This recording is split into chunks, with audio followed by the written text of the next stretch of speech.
Hello, everyone. Today I have a lovely guest here. We will be discussing this book by Tara Westover, which is a memoir. It's called Educated. I came to find out about this book through my dear friend Ayushi. So shout out to Ayushi. I also just started reading this book this summer. I think I do get the main gist. I happened to be at an event, weekly satsang at Ranjani Auntie's place, and it just came to mind, who better person to bring in and discuss this book than someone who's been an educator for the last 10, 15 years. So I'm very delighted to have you over, Dr. Iyer. Thank you so much for taking the time. I can't wait to hear about your experience and what your reaction was when you first read this book. Thank you for inviting me into this conversation. The book by Tara is very, very dear to me for various different reasons. I started reading this as soon as it got published back in 2018. And I started reading it in the month of May and finished it before summer. And I was super inspired by her own journey and the way she talks about her own pathway to a purpose, pathway to leadership and service. She talks a lot about her own connection to how she felt she was educationally deprived growing up. She didn't have a formal education, but she ended up getting a PhD, leaving all familiar backgrounds that she had, her family, and going and pursuing this education. Very similar to my background. I did my PhD in education.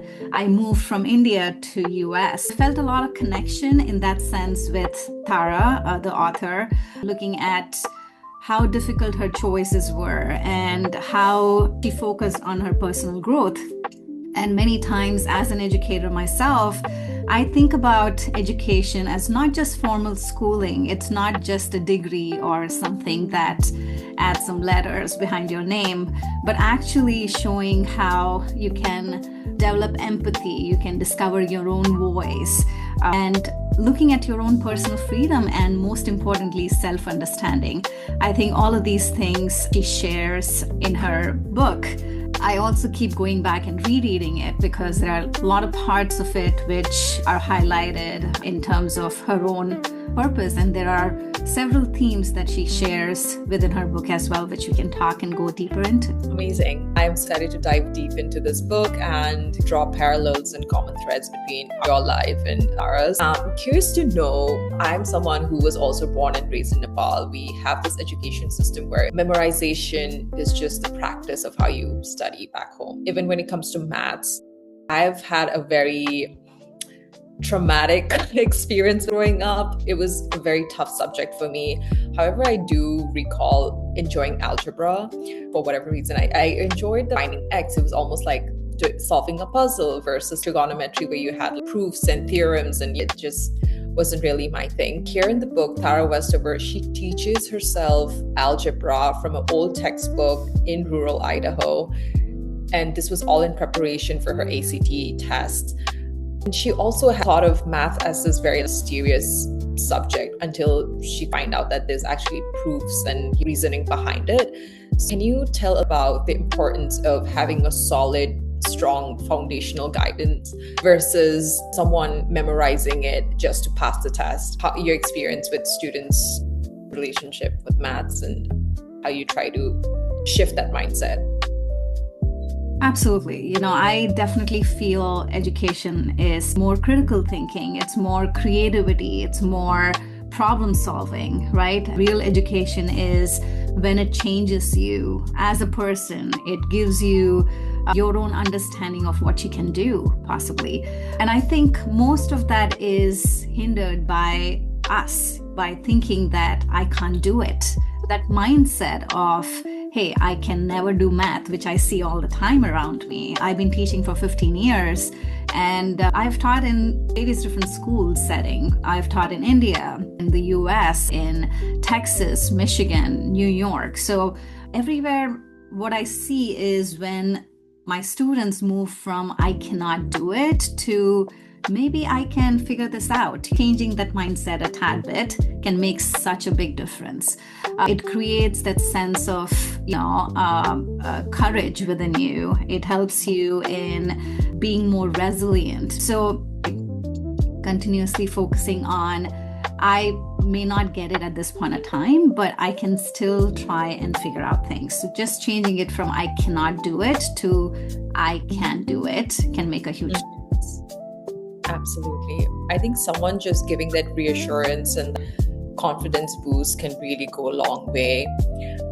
Following up with that, read your bio and you talk about, social emotional learning being a huge part of education. If a student's emotional core is very balanced, then that tells a lot about, how far they can go in their learning journey.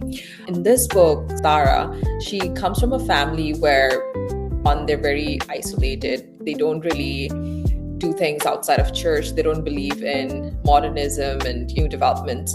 Emotionally, she's not regulated because mental health is not something that her dad or her mom believes in. Maybe her mom would believe in it, but dad was a strong force behind religion being everything. Hence, I feel like she missed social emotional framework growing up. Can you talk about how having that not being present in a student life, how does that affect their ability to succeed?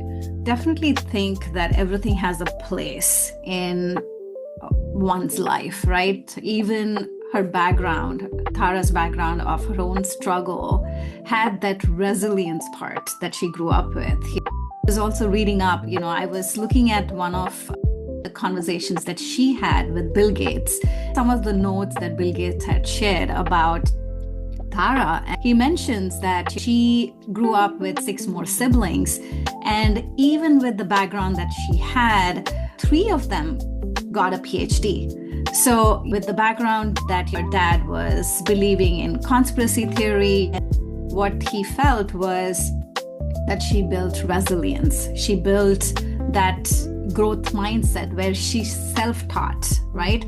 So what I'm trying to say here is whatever be your background, whether you are grown in a very Catholic religious background or background where you're free to do whatever you want to do, it's totally up to you as to how you carry yourself and how you grow into the person that you want to become. So at the end of the day, it's your resilience, it's your growth mindset, how you connect with your mentors, how you reach out to people in your community and learn from each one of the people that you're surrounded by.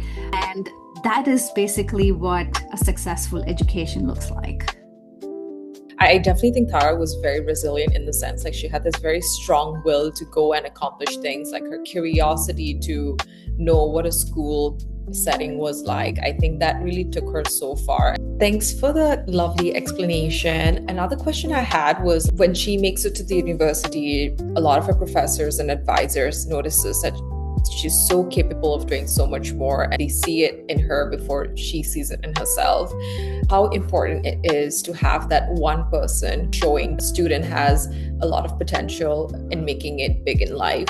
I totally believe that one caring teacher can completely change a student's trajectory.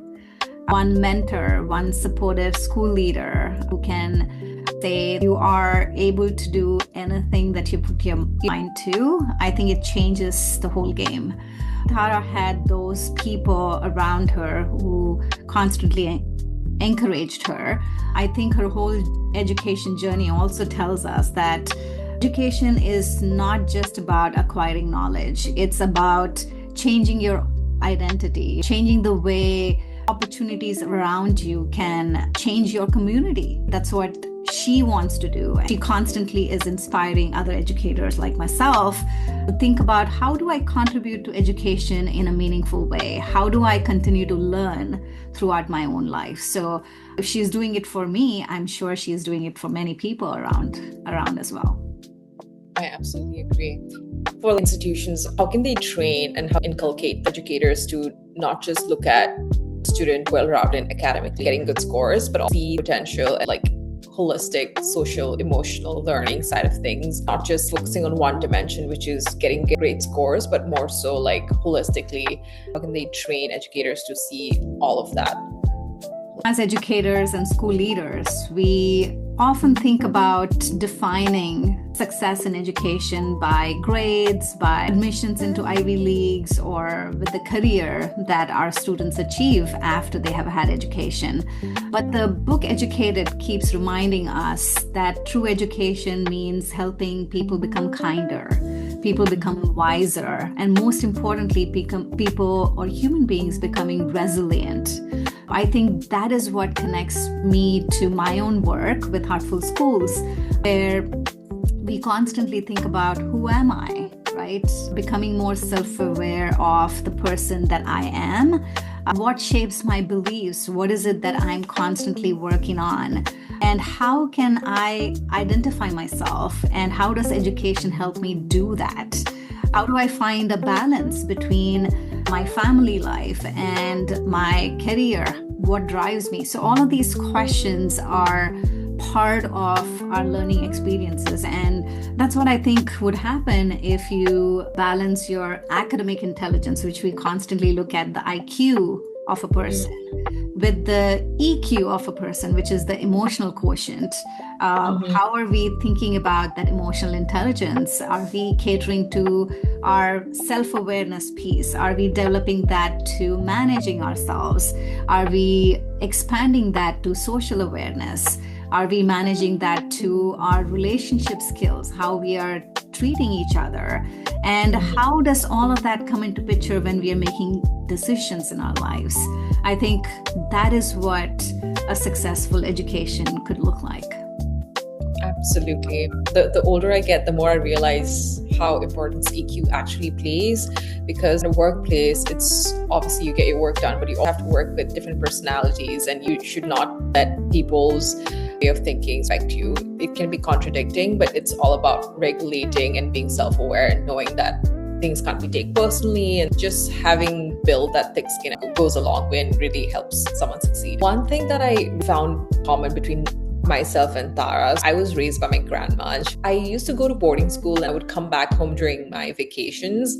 And so I was living this very different lives. At home, it was a lot about schedule, waking up early, praying, reading books, not doing anything fun. I was not allowed to watch TV. And I see a lot of similar aspect of that in Tara's life. And so she reaches a point in her life where she wants to grow and explore the world. But then her dad expects her to help him with his family chores. So conflict between, should I go pursue what I want to do, or should I stay in Idaho, help my parents out?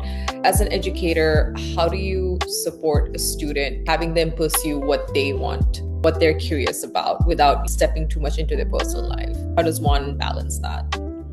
Yeah, actually, this takes me back to a question that I wanted to ask you as well. Today's students have unlimited information available to them, right? So they have internet resources and things that they have availability at a stamp of a finger, right? Tara's story somehow connects and reminds me of how information isn't wisdom, right? How schooling isn't education. Independence requires a lot of courage, leaving familiar grounds away, trying something new, going into a new territory, and learning is something that never ends. Students having so much access to almost any information with technology, with AI. How are we thinking about that emotional intelligence? Are we catering to our self-awareness piece? Are we developing that to managing ourselves? Are we expanding that to social awareness?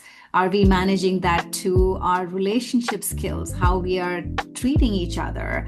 And how does all of that come into picture when we are making decisions in our lives? I think that is what a successful education could look like. Absolutely. Do you think that education changes what we know, or does it change who we become? What are your thoughts on that? I would say the latter. I think it changes who we become, because I came to the US back in 2014. For me, education was about getting good grades, having a good job, and pursuing whatever my goals were. But now, having gone to grad school here, It's been more than just book learning and passing the test. It's been more so about applied learning and experiential learning. So it's definitely transformed who I am as a person outside of class and through work, etc. I've asked this question to many of my growing adult kids or students moving out from high school to college, pursuing their passion, their dreams. Most of them talk about their own voice, connection to basic questions that Tara asks. Who am I? What do I believe? How does my education shape my life? All of those things are questions I think we need to constantly assess and answer for us. This book, every time I read it or reread it, it reaffirms my belief that education is not only something that can be used to develop your mind, but it also can nurture your heart, right? In addition to academics, it's so important to have that holistic approach to education, which can lead to a true transformation. Going back to my previous question on like her having to navigate this tension between pursuing her curiosity versus just limiting herself to Idaho. How can educators support the student? What's the best thing to do for them without not having to intervene too much into their personal lives? If you were Sarah's teacher and you've witnessed her not coming to school because she has to help her father in the junkyard, how would you help her make the best choice for herself without having to put her in trouble? I taught in inner city Detroit schools where the students would be with a background which was so emotionally draining. The students came from background where they were not living with their parents. They were living with grandparents because parents were in the prison. They were physically, emotionally abused as well. So they would come into the classroom with that emotional baggage, emotional turmoil. And Tara mentions this as well, that one of her mentors actually wants Tara to confront her brother who was physically assaulting her, emotionally manipulating her, humiliating her. As he talks about how there were acts of violence in between and how that left that pain in that family relationships that she had. So it's very delicate and difficult for a student to go through that and also focus on coming into the classroom and just believing that nothing is bothering them, right? Because it's always going to be there in the back of their head.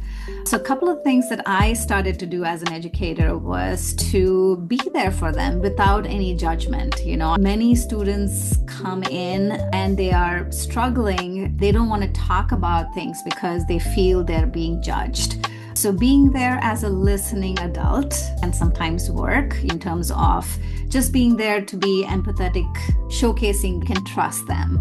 I also started to work with them with some relaxation tools, that I offered. I use some breathing techniques or some relaxation which will relax their whole body and connect them to their heart.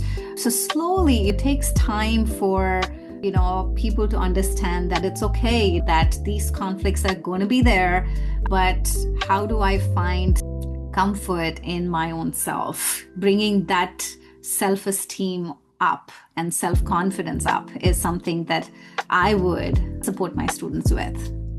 Yeah, absolutely. Definitely think just making someone feel safe is the first step, I think, to have a healthy learning environment. One definitely should not be feel judged. They shouldn't be felt like they're doing something wrong. My next question. So Tara is extraordinary. She has a strong will to achieve great things. For her, even making it to passing the ACT and making it to university is a huge deal. How do you distinguish between trauma-driven perfectionism versus healthy, sustainable, resilient way? Because the latter could really make a very balanced life and help students go a long way. Any thoughts on that? I definitely think and believe that anything that happens to us, it depends on how we take it as to how we grow out of it, right? I'm going to take you back from what Tara starts off with, where she's talking about her own growing up. Her family is distrusted with the government. They don't like public schools.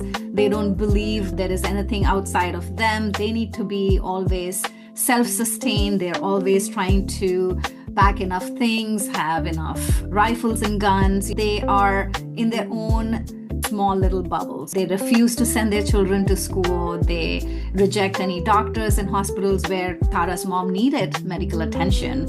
So that's her starting to grow up off the grid. And then suddenly she finds herself growing older, and her older brother, Tyler, he actually encourages her to study independently, tells her, hey, I know you do not have background experience, but why don't you try to take on ACT and see what happens? And she gets into Brigham Young University, BYU, and she's a totally unknown territory, but that education helped her to feel almost awakened. It opens her eyes to new ideas, encourages her to think independently. And with all of this happening in her life, as she's growing older, she also talks about her family conflicts, where she has older brothers who are emotionally and physically abusing her. She is struggling a lot. She's feeling manipulated, humiliated. She's alternating between violence and periods of remorse and confusion that she has. And is constantly thinking about how all of these things is impacting her. It's giving her language. It's giving her confidence. It's giving her the perspective to recognize what abuse she was going through. Her central theme in all of these, giving these backgrounds in descriptive manner, is that education can transform not only what we know, but also how we understand ourselves and our relationship around us. I think that is so beautiful in terms of how she uses that to find her own voice.